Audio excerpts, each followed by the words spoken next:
Mangabe ke uyaqala ke namhlanje ungena lana ke kwi-Marketing Sports, cofa ke ibutton ke usubscribe ukuze ke njalo nje mangikhipha zona ke indaba lezi zemidlalo zalana ke eNingizimu Afrika wena ke uzoba uqala ke ukuthi ke uyithole.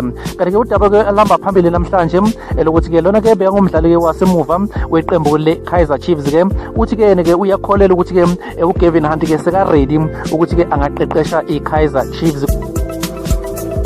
Ke ngizoqala ngalo elokuthi ke lona ke uyisekela mqeqeshi we-Mamelodi Sundowns yena ke umanqoba mnqithi obeyaqeqesha ke iqembu ngaphambilini ke le Golden Arrows. Uthi ke yena ke angeke ke bona ke bayiqhathanise neKaizer Chiefs ngoba ke uthi ke umanqoba mayibheke isquad yena ke anaso kwi-Mamelodi Sundowns nesquad seKaizer Chiefs ke yena uyakholela ukuthi ke iMamelodi Sundowns ina better players than ke iKaizer Chiefs, futhi ke uyabelieve ukuthi ke indebe lena ke absa premiership basesena lithuba lokuthi ke bangakwazi ukuthi ke bayiwine.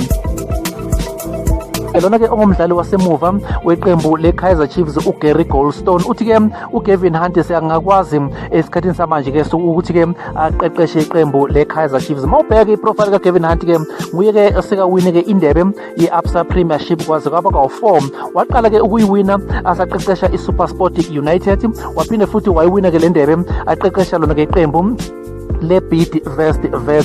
Kanti ke uGary Goldstone ke bekadlalela iKaizer Chiefs ke ngonyaka ka-2001 la iKaizer Chiefs ke khona ke yaphumelela ke indebe ezintathu ngesizini eyodwa la iKaizer Chiefs ke yaduma nge-Operation Fat Alles. Kanti uGary Goldstone usakholela ukuthi ke uGavin Hunt ke angakwazi futhi ke uqeqesha lona ke iqembu lesizwe ibafana bafana. Wena ke uthini ke umbono wakho ngalodaba esukulethela lona ke namhlanje? Ngena ke ku-comment section ke ubeke umbono wakho.